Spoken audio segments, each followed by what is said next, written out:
तुम्हाला कधी प्रश्न पडलाय का की भारतातली 12 ज्योतिर्लिंग मंदिरे एका विशिष्ट क्रमाने का बरं स्थित आहेत? ही फक्त एक योगायोगाची गोष्ट आहे का की याच्यामध्ये काही गूढ गणितीय किंवा आध्यात्मिक रहस्य दडलेलं आहे? यामागे काही खगोलशास्त्रीय, भूगोल आणि ऊर्जाशास्त्राचं काही गूढ दडलंय का? फिबोनाची मालिका माहिती आहे का तुम्हाला? ती म्हणजे अशी संख्या मालिका असते की जिथं प्रत्येक संख्या ही मागील संख्येच्या 2 संख्यांची बेरीज असते. म्हणजे उदाहरणार्थ 1 + 1 2, 2 + 1 3, 3 + 2 5, 3 + 5 8, 5 + 8 13. आणि हीच मालिका आपण निसर्गात अनेक ठिकाणी पाहू शकतो. आता जसं की सूर्यफुलाचं जर फुल बघितलं, सूर्यफुलाच्या बिया जरी असल्या, शंखाचा आकार जो आहे तो सुद्धा अगदी आपल्या शरीरातल्या DNA मध्ये सुद्धा असं स्ट्रक्चर आहे. आता विचार करा की ही संख्या मालिका भारताच्या नकाशावर ज्योतिर्लिंग मंदिरांच्या स्थानाशी कशी संबंधित आहे. आता हे पाहायचं जर झालं तर प्राचीन ग्रंथानुसार जर बघितलं तर ज्योतिर्लिंग म्हणजे एक दिव्य स्तंभ. ही मंदिरं भारतात एका सर्पिल आकारामध्ये म्हणजे एका स्पायरल आकारामध्ये पसरलेली आहेत. जर भारताच्या नकाशावर ज्योतिर्लिंग ज्योतिर्लिंगाचे जे पॉइंट्स आहेत, ती मंदिरांचे पॉइंट्स एकत्र जर जोडले तर शंखाच्या आकाराचे किंवा फिबोनाच्या पद्धतीची एक रचना दर्शवतात. यालाच पिंगल मालिका सुद्धा म्हणलं जातं. असं म्हणतात कारण भारतीय गणितज्ञ किंवा कवी पिंगल यांनी सुद्धा निसर्गातील शंखांच्या स्वरूपावरती संशोधन केलं होतं. आणि असं मानलं जातं की ही रचना निसर्गाचा एक गूढ कोडच आहे. ऊर्जेचा नियम काय सांगतो की ऊर्जा स्वतःला संतुलित ज्याला ठेवायची असते त्याला जिथं जास्त प्रमाणामध्ये असते तिथून ती कमी प्रमाणाच्या ठिकाणी जाते. म्हणजे जिथं ती कॉन्सन्ट्रेटेड असते तिथून ती विरळ अशा ठिकाणी येते. म्हणजे उदाहरण जर द्यायचं झालं तर हवा सुद्धा जाते बघा, उच्च दाबापासून कमी दाबापर्यंत ती त्या प्रदेशामध्ये वाहत असते. पर्वतावरचं सुद्धा पाणी, पर्वत उंच असतो आणि त्याचं पाणी हळूहळू वाहत समुद्राला मिळतं. तसंच कुठेतरी भारताच्या नकाशावरती सुद्धा या ज्योतिर्लिंगांच्या स्थानाचे संबंध दिसून येतो. हीच प्रक्रिया तिथं दिसून येते. आता सौर किरण प्रारणाचा सुद्धा नकाशा म्हणजे ज्योतिर्लिंगाच्या ऊर्जेचा सुद्धा प्रवाह जो आहे याच्याशी काहीतरी संबंध आहे. आता आपण या नकाशामध्ये जे बघतोय ते सौर प्रारणाचा म्हणजे सोलर इरिडेशनची माहिती दिलेली आहे. इथं काय होतं की गडद रंग असलेला जो प्रदेश आहे तिथं अधिक सोलर एनर्जी मिळते आणि फिकट रंग जिथं आहे तिथं सोलर एनर्जी कमी असते. त्यामुळे ही नेहमी त्या गडद पासून ते फिकट पर्यंत वाहत असते. ऊर्जा नेहमी उच्च स्तरापासून ते कमी स्तरापर्यंत वाहते, वरच्या भागापासून खालच्या भागापर्यंत वाहते. म्हणजेच सौर प्रणालीचा जर विचार केला तर हाय प्रारण क्षेत्रापासून ते लो प्रारण क्षेत्रापर्यंत वाहत असते.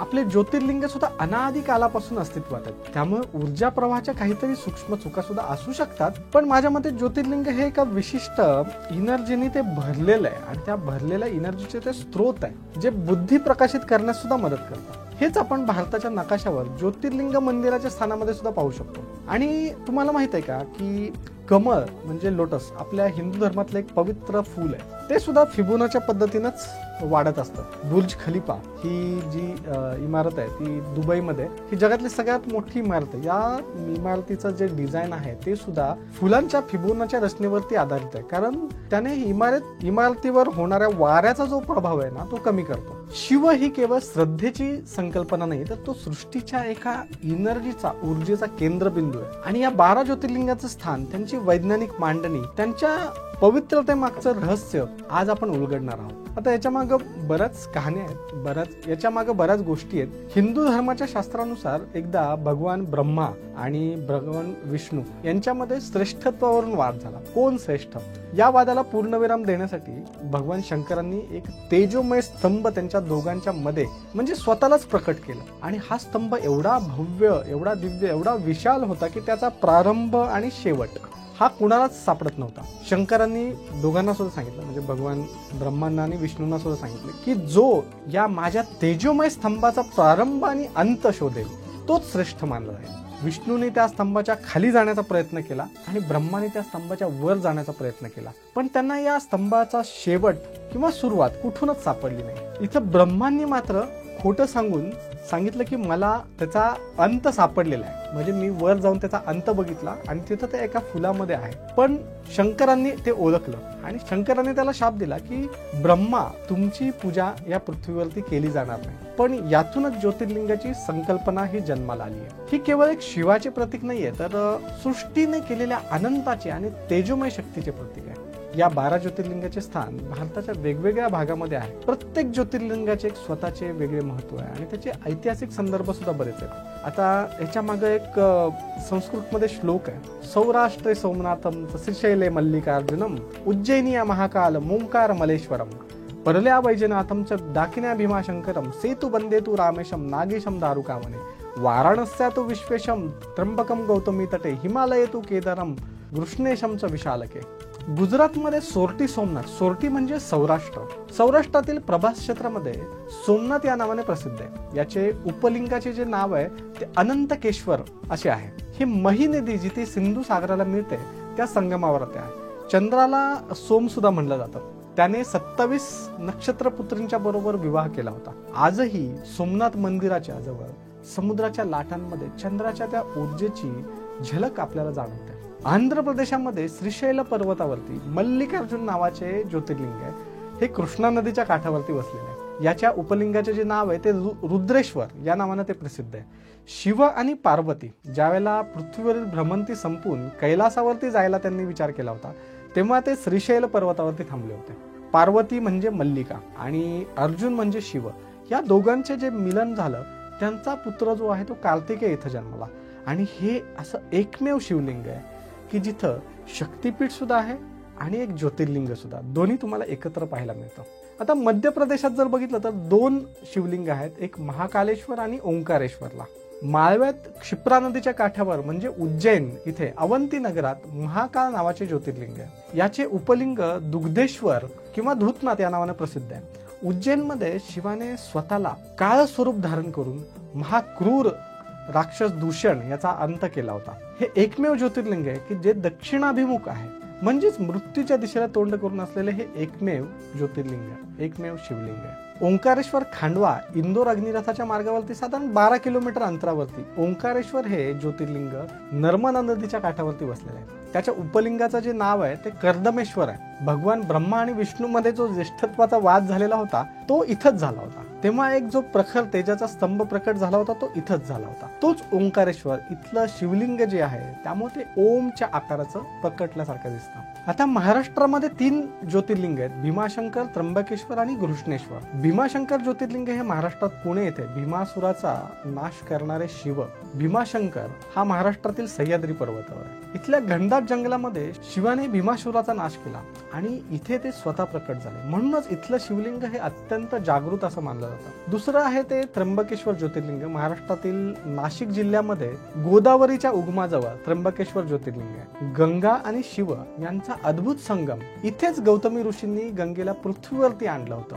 म्हणूनच इथे गंगा दर्शनाचं अनन्यसाधारण महत्व आहे. घृष्णेश्वर ज्योतिर्लिंग महाराष्ट्रामध्ये संभाजीनगर येथे भगवान शंकरांनी आपल्या भक्तीने घृष्णा देवीच्या तपस्येमुळे इथे ते प्रकट होऊन ते ज्योतिर्लिंग धारण केलं. म्हणूनच ही जागा परम भक्तीचं प्रतीक मानलं जातं. आता चौथं जे आहे महाराष्ट्रातलं परळी वैजनाथ सुद्धा समजलं जातं, पण काही जण मात्र झारखंड मधील देवधर येथील वैद्यनाथलाच खरं मानतात. रावणाने भगवान शंकरांची कठोर तपश्चर्या जी केली होती आणि त्यातून त्याला एक अमरत्वाचं वरदान दिलं होतं, पण त्यानं अट दिलं होती. त्यांनी मागितलं होतं की तुम्ही शिवलिंग मला श्रीलंकेमध्ये न्यायचंय, पण त्यांनी एक अट दिली होती की हे शिवलिंग तुझ्या राज्यात स्थापन होईपर्यंत तुला खाली नाही ठेवायचंय. पण मध्येच रावणाला लघुशंका आली आणि तिथे त्यांनी ते शिवलिंग तिथल्या एका व्यक्तीच्या हातामध्ये दिले आणि त्या व्यक्तीने तिथं खाली ठेवले आणि तिथं खाली ठेवल्यानंतर वैद्यनाथ ज्योतिर्लिंग हे तिथंच स्थिरावले. विष्णू स्वतः प्रत्यक्ष ते विष्णूनेच हातामध्ये घेतले होते आणि विष्णू स्वतः तिथं होते. रावणाने ते शिवलिंग उचलण्यासाठी प्रयत्न केले,